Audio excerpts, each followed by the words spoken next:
অন্যায় সকলের বেলায় অন্যায়, এটা যে পার্টি বেসিসে হোক সাধারণ জনগণের ক্ষেত্রে হোক, অন্যায়কে নির্মূল করার জন্য দুটি পদ্ধতি। একটা হচ্ছে চিহ্নিত করা প্রপারলি, কোনো বায়াস যেন না হয়, এবং অ্যাকুরেট চিহ্নিত করতে হবে এবং তাকে শাস্তি বিধান করে। আমাদের দেশে কিন্তু যে আইন আছে, প্রচলিত আইনে কিন্তু দোষীকে বা যিনি অন্যায় করছেন তাকে শাস্তির বিধান আছে।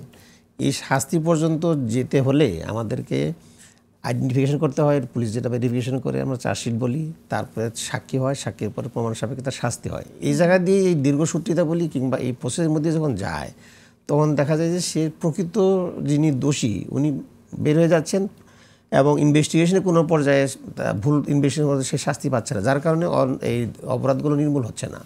অপরাধের ক্ষেত্রে আমরা বলবো যে প্রকৃতপক্ষে দোষী যিনি, সেটা যে বিচারে হোক, যে দলের হোক, যে কর্মী হোক এবং যে ধর্মেরই হোক। মিথ্যা বলার অপরাধকে আপনারা কিভাবে দেখবেন? অবশ্যই সেটা অন্যায় হবে। আপনাদের জামাত ইসলামের যে নেতা বক্তব্য দিয়েছেন, অসত্য কথা বলেছেন, পরে দুঃখিত বলেছেন, তার বিরুদ্ধে কোনো ব্যবস্থা দেখলাম না।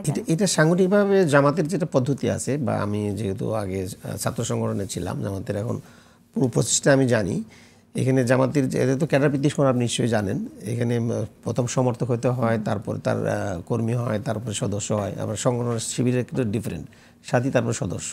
তো এই যে পদ্ধতিগত ক্ষেত্রে তার পরিবর্তন হয়, তার নৈতিক পরিবর্তন হওয়ার পরে কিন্তু আস্তে আস্তে তার অধ্যয়ন, নৈতিক উন্নয়ন, তার কি বলে আপনার আচার আচরণের পরিবর্তন, এরপরে কিন্তু সে অগ্রসর হয়। এবং এদের দেখা যায় যে যারা সিনিয়র লেভেলে থাকে এরাই অপরাধগুলোর সাথে জড়িত হয় না। নিচের দিকে যে একজন সমর্থক ফর্ম পূরণ করলো, মাত্র আসলো, সে তো একটা সাধারণ জনগণের মধ্যে, তাকে তো ওই তো নৈতিক সংশোধন করার সুযোগ থাকে না। এবং এই জায়গায় যদি কেউ অন্যায় করতে, এরপরও শাস্তির বিধান আছে। আর সংগঠন পরিপূর্ণভাবে এটা যদি স্পেসিফিকলি উদাহরণ দেওয়া হয়, আপনাকে উদাহরণ দিয়ে যদি আপনি যথাসময় জায়গায় আপনি প্লেস করতে পারেন, অবশ্যই এটা শাস্তি হবে, কারণ এই ধরনের সুযোগ নাই। আপনার যেহেতু আপনি মিডিয়াতে আছেন, আপনি হয়তো লেটেস্ট তথ্য জানেন, মাসুদ কামাল ভাই আরও ভালো বলতে পারবেন। আলোচনা পর্যালোচনার মধ্যে কিন্তু একটি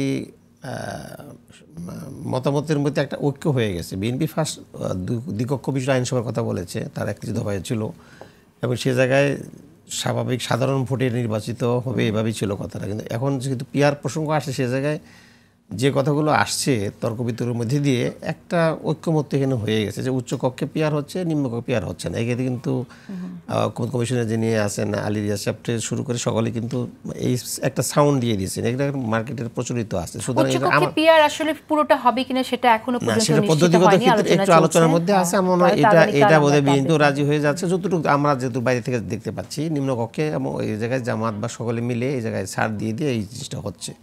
আর বাকি একটু কথা বাদ পড়ে গেছে, আমার আগে বলি নাই, সেটা হচ্ছে যে এই ইলেকশন যখন ইশতেহার আসবে, ওখানে কিন্তু যার যার দলের দাবিগুলো আসবে, যেগুলো জনগণের কাছে যাবে, তারা যাবে এবং এই কক্ষে এই বিষয়ে আমরা চাই, তার ভিত্তিতে জনগণের ভোট প্রার্থনা করবেন, ভোটের ভিত্তিতে তারা বিজয়ী হলে ওই আয়গুলো করবেন, যেটা স্বাভাবিক গণতন্ত্রের প্র্যাকটিস।